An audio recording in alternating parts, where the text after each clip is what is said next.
things I've learned about things that aren't juggling from things that are juggling. The routine is a story, and like all stories, it begins at the beginning with one. A beginning.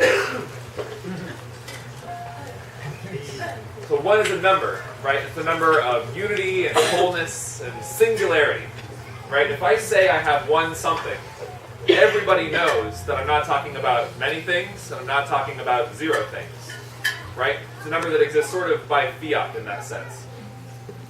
So let's say for a moment this is a point, a single coordinate in space, right? We're back in geometry class, and there's this grid in front of me between you and me, and there's one point with no length, no width, and no depth. Y'all with me so far? Yeah. All right. Little kids who haven't taken geometry class, you can just watch the tricks and bear with me. Now I can move this point through space to create the illusion of a shape with length and width, like a square. But without the other 3 points, there's no square. There's no length, no width, and no depth. We're in the 0th dimension, right? Now, of course, I'm fudging a little bit for the sake of playability here, because this isn't a point with no dimensions. It's a sphere in 3 dimensions, and the sphere is every point possible, an infinite number of points that are all the same distance from the center of the sphere. Now, it's an intuitive understanding of what makes a sphere that allows tricky contact jugglers to establish the illusions that give contact juggling its signature look and feel.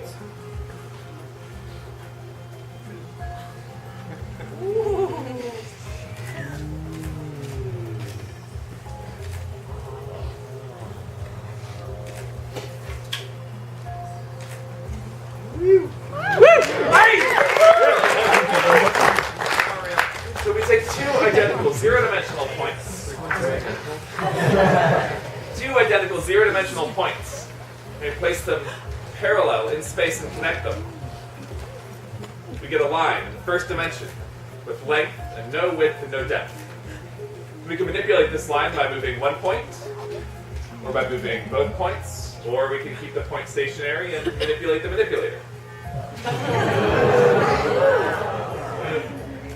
Now, if 1 is the number of unity, and 2 is the number of duality, and by adding a third object, we come to 3, the number of trinity. Now, this trinity, this triangle, this is a shape that's been revered by scientists and mystics alike since the beginning of time. And regardless of your investment in any similarly named spiritual paradoxes, this trinity, this triangle, is found everywhere in the universe. This could be H2O, the water that we drink. It could be CO2, the gas we exhale in every breath. Or for the chemists in the audience, it could be a trigonal planar molecule, right? Yes.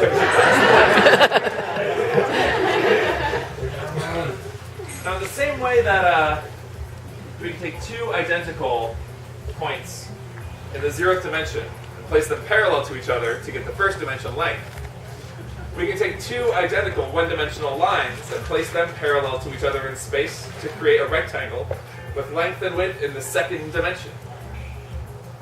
And a funny thing happens here in multiball contact. This introduces the element of rhythm, because everything I could do with 2 balls in 1 hand once, I could do with 2 balls in 2 hands twice. And I can spin them parallel or asynchronously. So as we increase our number of dimensions we're working with, we have these new dynamics we can play with. It's like a clue.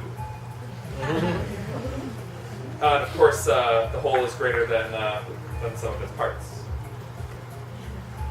So this brings us to the fundamental hypothesis of this performance, that every system, as it gains more pieces, gains in both power and flexibility. And of course, in 3 dimensions, we all know that a line and a rectangle are the only shapes you can make with 4 points.